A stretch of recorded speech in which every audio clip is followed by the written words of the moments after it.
You guys are killing the Palestinians, you guys are occupiers, and I'm thinking to myself, I'm a 13-year-old boy, engaging in dialogue about Israel with a 50-year-old man.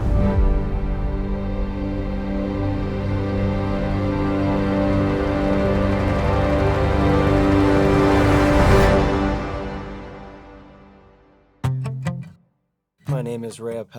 I'm 29 years old. I grew up in Boulder. I was born to two Israeli parents. Growing up in Boulder, it was a very beautiful place. I come from a very Zionist household. So when I look and I reflect on Judaism, I'm a cultural Jew.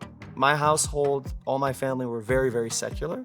And you can split Judaism into two. It's a religion and it's also a culture. So growing up, we would celebrate the holidays. We weren't part of any synagogue, but what we did do is we created our own Israeli community. So we gathered all our Israeli friends and we would have Shabbat dinners with them. We would do holidays with them. And so that was our day-to-day, experience of you're Jewish, but for me personally, I always felt my Israeli identity was first and my Jewish identity was second. I can, remember being in middle school and high school, and, when people think about Israel, I think one of the first things they think is just plain desert. So one of the things they would say, like, oh, you're from Israel, how was the camel ride to school? And I was like, well, I never went to school in Israel. I grew up here. I went to school in Boulder. And as we got older, there were more nastier comments. I had a good friend of mine. He's now a good friend of mine. His name is Mike the hot dog guy. He has a hot dog stand. You can't miss him. He's there, rain or shine. He's always there. And I would always hang out there as a middle schooler. I'd get $5. I'd go take my $5 downtown, buy a hot dog. And there was the balloon man. The balloon man heard that I was from Israel.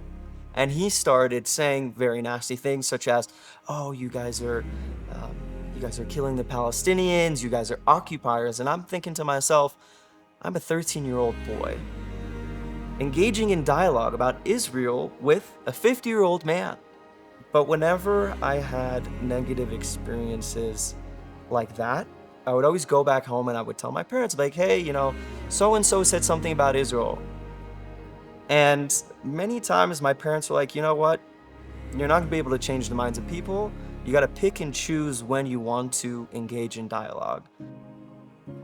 I knew that I wanted to go back to Israel at some point, because of the fact that I grew up here in the United States and I would only go visit in the summers. But I knew that my Israeli identity was not as developed as my American identity. And I thought to myself, if I want to live in Israel, I also need to do my part and protect the Jewish people and the Israeli people from foreign adversaries. The way that I viewed it was, everyone needs to serve. So many people have lost their lives, including my grandmother's youngest brother. He was killed in the Sinai Peninsula during the Six-Day War.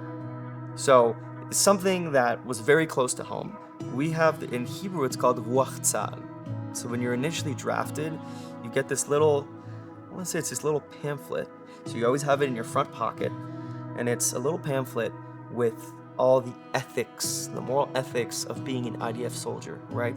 Treating everyone with respect, teamwork, protecting the state of Israel, trying and doing as best as you can. I want to put a lot of emphasis on treating others with respect, right? Because during your service, you encounter people that are not Israeli, people that you are entering into their own personal space, into their homes at times. The way that I looked at it is, when I'm encountering different individuals, I would try to put myself in their shoes. If this was my family that was encountering whatever is going on, how would I want them to treat my grandfather, to treat my parents, to treat my grandmother, to treat my siblings? And that's the kind of lens that I had. Sometimes you hear of stories where someone acted not based on our moral conduct and our ethics, and that is taken very, very seriously, and often they're punished. There's severe punishment for those kind of actions. A lot of what has been circulating in the media is, people often think the complete opposite. Operation Good Neighbor was during the Syrian Civil War. This was mainly during 2016, 17, and 18. The IDF wanted to provide as much humanitarian aid and help the Syrian citizens living close to the border. And so what we would do is we would go in at night, we would go to the border, we would have people that we were operating with on the other side, and you would get a list of probably, I want to say 100 people. This was mostly women and children, men and elderly. We would help them. We would bring them from the border. They would be waiting. They'd be waiting on the Syrian side. We would go and open the border and escort them so they can go on buses and receive medical attention and everything they need in Israeli hospitals. And then once that was done, they would come back. And then when they would come back, we would do the same thing. And that was just every night.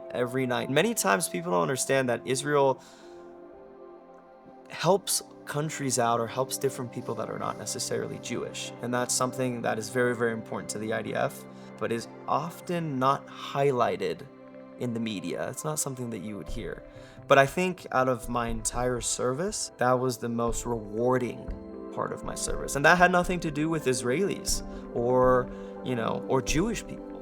A lot of times with the growing anti-Semitism in the world, us Jews, we know what's going on. We see what's going on. But many times, we can't do it on our own. We can't overcome anti-Semitism on our own. Having allies and friends that aren't Jewish, that are willing to speak up, that are willing to take on the fight that isn't their fight, knowing that there's individuals beyond my community, beyond the Jewish community, beyond the Israeli community, that are willing to stand up and say, hey, this isn't okay. We gotta change our ways. I would say that is by far the main thing that gives me hope.